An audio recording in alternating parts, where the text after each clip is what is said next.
Listen closely. Some of you keep waiting for a feeling, a sign, a perfect moment to begin. You imagine there will be a day when the clouds part, the light shines, and suddenly obedience becomes easy. But that day is not coming. The only day you have, the only day promised to you, is now. Day one is not tomorrow. Day one is not when you feel strong enough, holy enough, or ready enough. Day one is now. You keep saying you'll change when life slows down, when the pressure lifts, when the wounds heal. But hear me, the longer you wait, the deeper the chains grow. You cannot negotiate with complacency. You cannot bargain with apathy. They will devour you while you're hesitating. You must rise today. You must confront what has conquered you. You must walk away from what is killing you. You must choose the narrow, costly path even if your knees tremble. Many want transformation without surrender. They want victory without sacrifice. They want purpose without repentance. But there is no shortcut, no comfortable road to a new life. You step forward not because you feel capable, but because you know you cannot remain where you are. Day one begins when you stop excusing yourself and start humbling yourself. Some of you think failure disqualifies you. No failure exposes your need. It reveals how desperate, how dependent, how unable you are on your own. Let that truth drive you, not crush you. Stand up, confess what must be confessed, tear down what must fall, build what must be built. Don't wait for confidence so. Obedience will produce it. Don't wait for clarity. Faithfulness will reveal it. You may feel small. You may feel unworthy, but today is still yours to choose. Get up with a holy stubbornness. Declare war on everything within you that clings to comfort, fear, and passivity. Walk forward, not because the path is easy, but because a new life never begins with convenience. It begins with conviction. Day one is now. When people talk about change, they often imagine a moment still far ahead.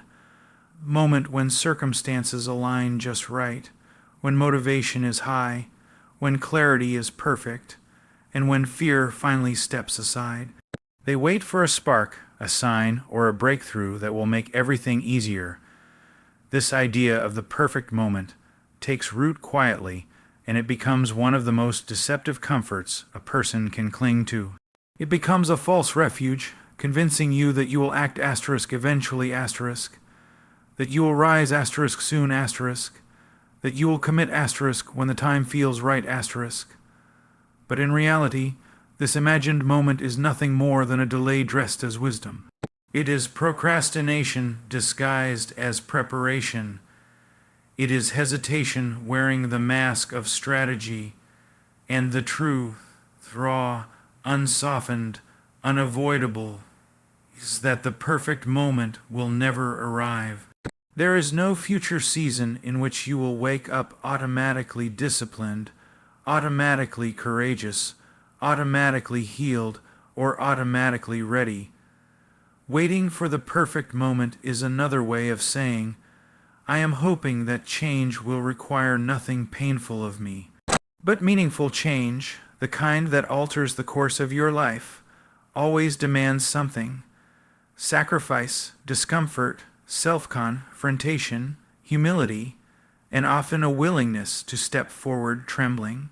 Too many people try to negotiate with responsibility, telling themselves they just need one more day, one more sign, one more push. But the longer you delay, the more comfortable delay becomes. And once delay becomes comfortable, it becomes the ruler of your life. There is a subtle danger in believing you need to feel inspired before you act. Feelings are fragile. They shift like wind, unpredictable and unreliable. If you wait for passion to move you, you will spend most of your life standing still. If you wait for fear to vanish, you will wait forever. If you wait for circumstances to calm, you will be waiting long after opportunities have passed you by, long after potential has dried up, long after the window for change has closed. Everything inside you that whispers not yet, is tying its hands to your future, pulling it backward, restraining growth before it even begins. Immediate action is not about recklessness. It is about honesty. It is about recognizing that the present moment is the only one guaranteed to you. Tomorrow is an assumption. Next week is a hope. Next year is a dream. But now, this breath, this minute, is the only place where transformation can actually begin. When you accept that truth, action stops being something you postpone and becomes something you embrace. You begin to understand that the cost of waiting is far greater than the cost of starting.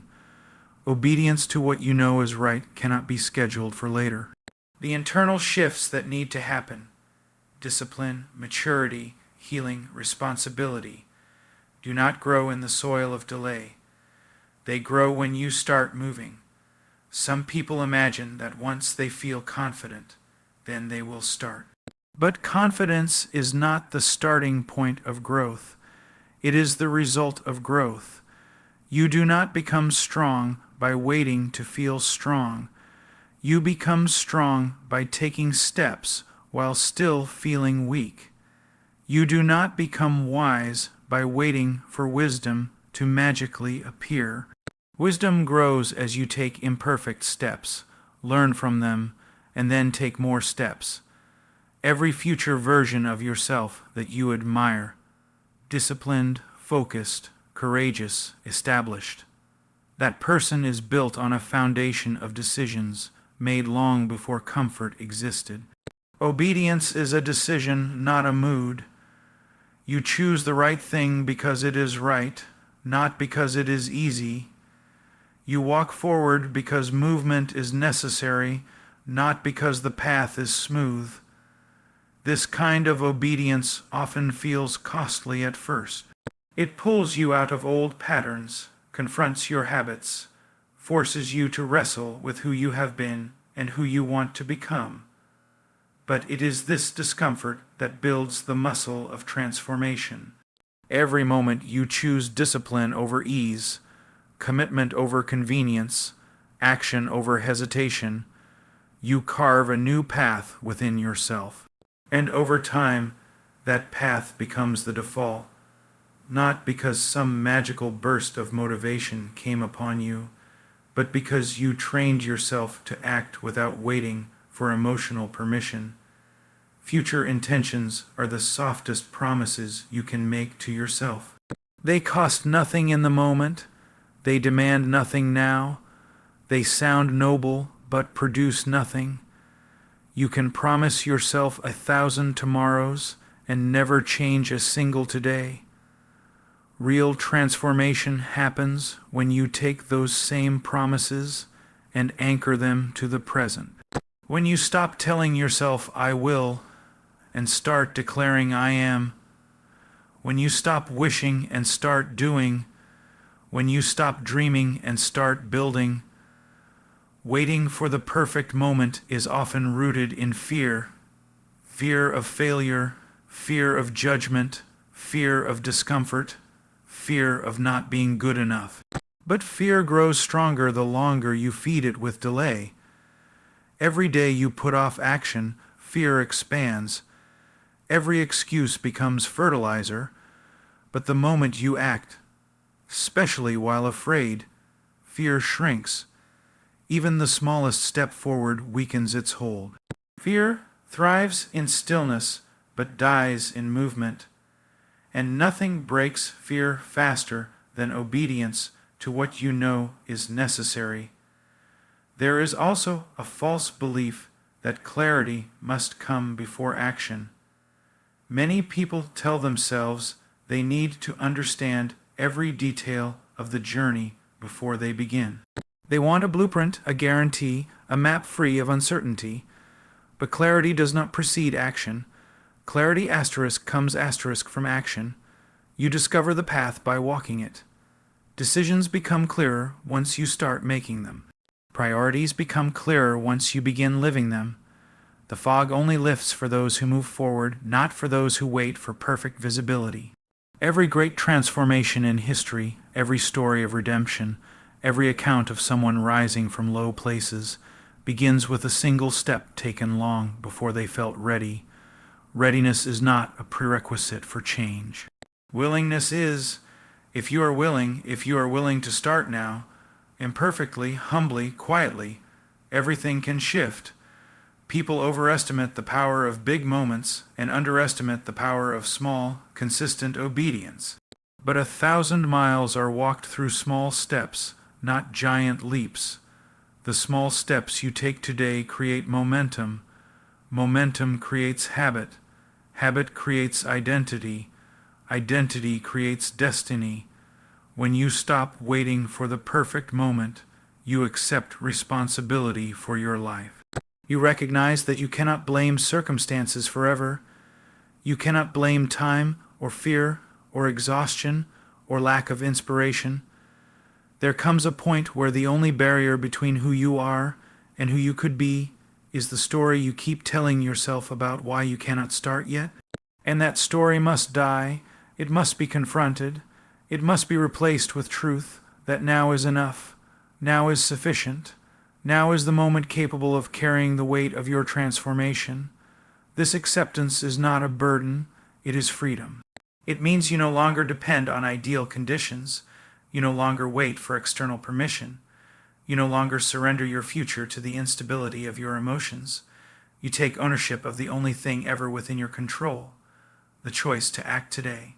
You begin to understand that progress does not come from waiting for inspiration, but from building discipline. And discipline is not about harshness. It is about alignment.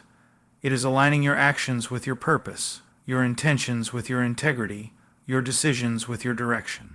The truth is that change is not a sudden explosion of transformation, but a steady flame that you choose to keep burning each day. You keep it alive through the things you do when you don't feel like doing them.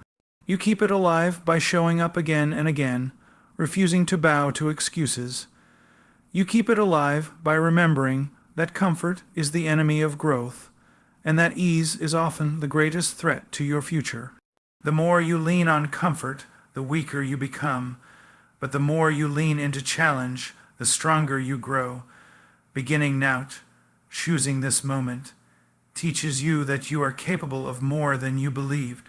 It teaches you that progress is possible even when conditions are not perfect. It teaches you that the barrier was never the lack of opportunity, but the lack of action.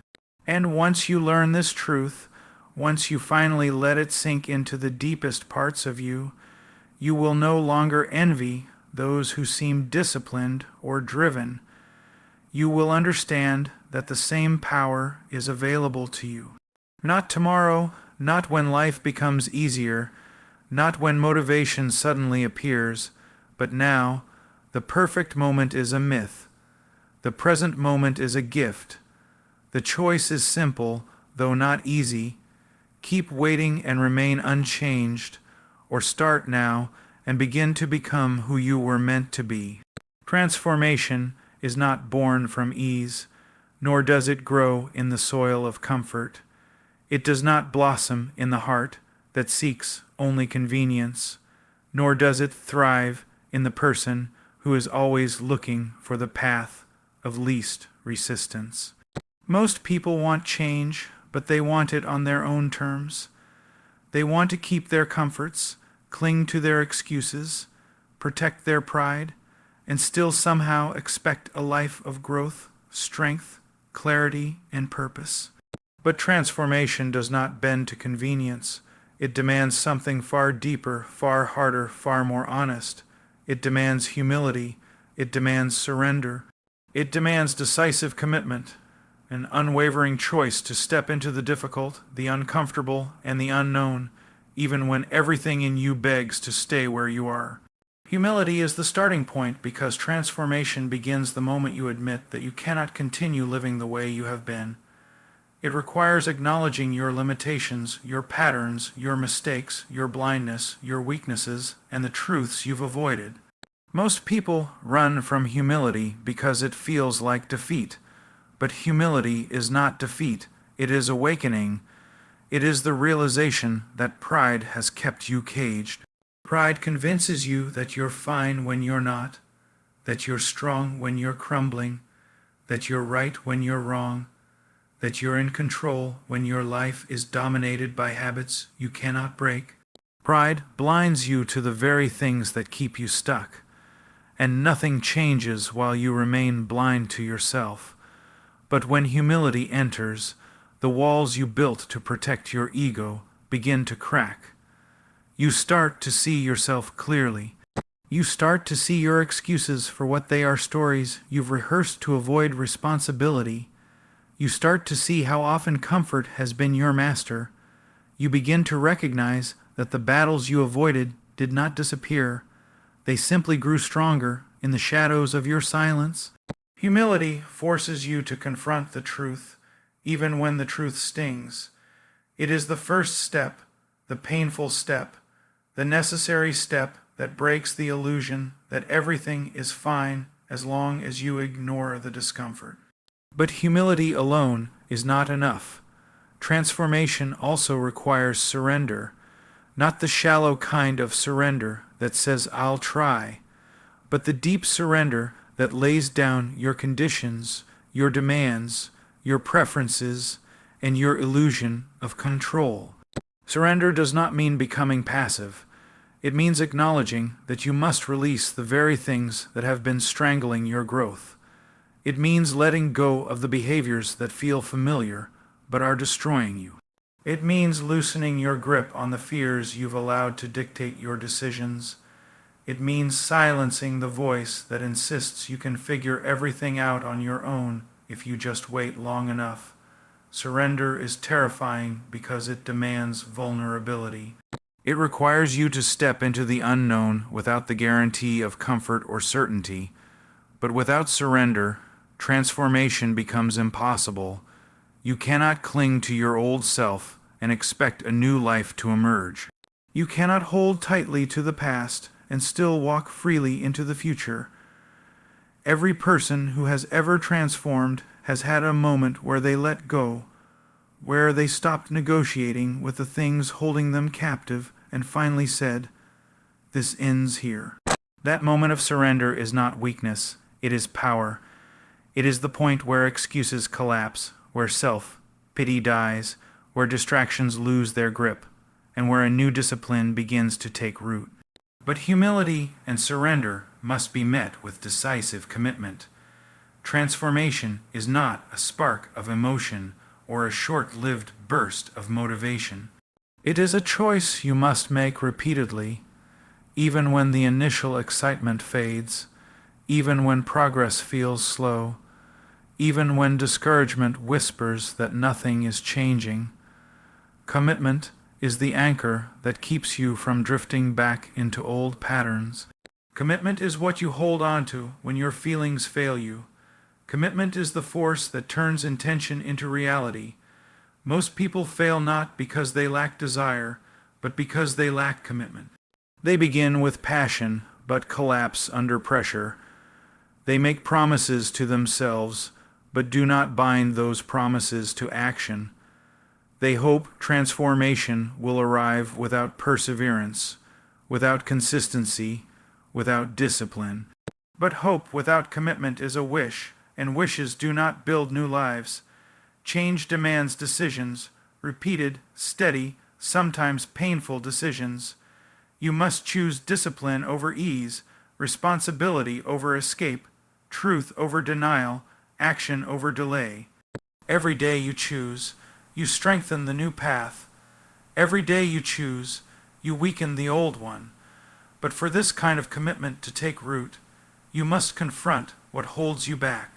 You must look directly into the face of the things you've avoided, the habits that drain you, the cycles that trip you, the relationships that weaken you, the thoughts that poison you, the fear that controls you, the wounds you never healed. Confrontation is uncomfortable because it exposes you. It forces you to see patterns you may have pretended weren't real.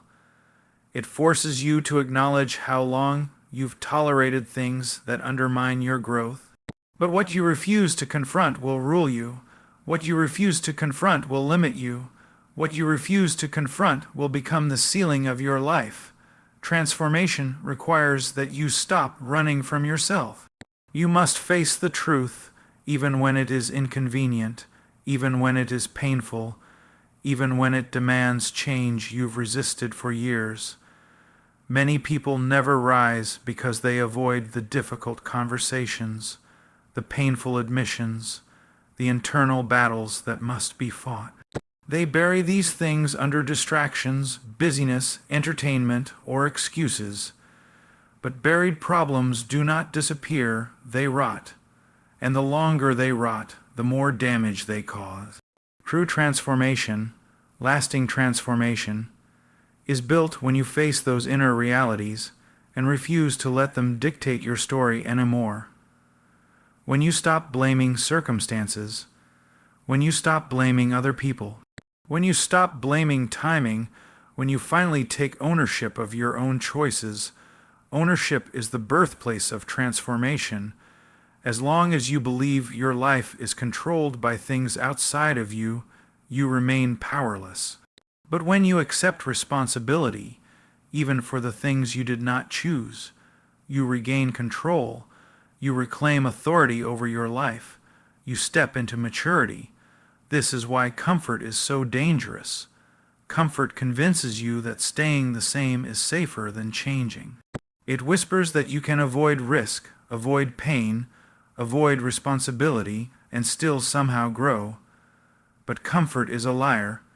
It keeps you in the shallows, far from the depth and strength you are capable of reaching. Comfort protects your old self at the expense of your future self. It shields you from challenge, which means it shields you from growth. Nothing strong is built in comfort. Nothing wise is forged in complacency. Nothing meaningful is created by someone who refuses discomfort.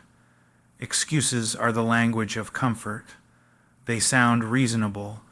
They sound intelligent. They sound protective. But they are cages. Every excuse you repeat builds another bar around your potential. Excuses convince you that you will act when things settle, when you're ready, when motivation returns. But these excuses protect nothing except the patterns that break you. The moment you stop making excuses is the moment your strength begins to grow. And confidence, it is one of the most misunderstood myths in the entire process of change. Many people believe they must feel confident before they begin. They believe they must feel capable, prepared, and strong before they take action. But confidence is not a prerequisite for transformation. It is the result of transformation. Confidence grows only when you consistently act in spite of fear. If you wait for confidence before stepping forward, you will never step at all. Confidence is built by repetition, by facing difficulty, by enduring discomfort, by refusing to quit. You do not become confident before you act. You become confident because you acted. Transformation belongs to those who step forward today, not tomorrow, not eventually, not when things feel right. Today. It belongs to the person who admits their need with humility, who releases their grip with surrender, who embraces discipline with commitment, and who confronts the obstacles within themselves with honesty and courage. It belongs to the person who is willing to walk through discomfort, who refuses to hide behind excuses, and who understands that growth requires sacrifice. It belongs to the person who chooses action over hesitation, truth over denial, and movement over stagnation. The life you want, the person you desire to become, the strength you wish you had, they will not appear while you cling to comfort and excuses. They come only through the hard, honest, disciplined work of transformation. And that work begins the moment you are willing to step forward, even with trembling hands, even with uncertainty, even without confidence. It begins when you say, I am done waiting, I am done hiding, I am done running, I am moving forward now. Transformation begins not when everything feels possible, but when you finally confront the things that have made you feel powerless.